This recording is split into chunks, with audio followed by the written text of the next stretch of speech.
college ako, naging IT ako, Information Technology.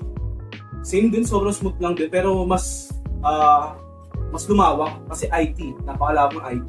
So, ang dami mong, pag nalaman yung IT, parang maganda lang ang isip ko eh. Kasi, ito ba yung kukunin ko? Ito ba yung kukunin ko? Ito ba? Malilito ka. Malilito ka, so nakakalimutan.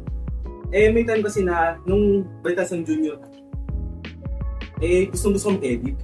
Diba? Ako naging editor ako, diba? Anong i-edit mo na? Diba yung mga Grabe. video natin? Oo. Nakasan yung pag-edit. May trivia ako dyan. May time na nung junior high kami, since magkakaklase nga kami lahat dito ng junior high. May, di ba, groupings, tapos may mga video presentation.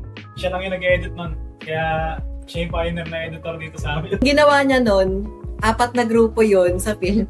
Naalala niyo yun? Siya lahat nag-edit nun. Siya lahat gumawa ng editing. Libre. Tapos ito, edit niya rin to. Ito, kaya mo Edit niya rin to. Thank you. Thank you.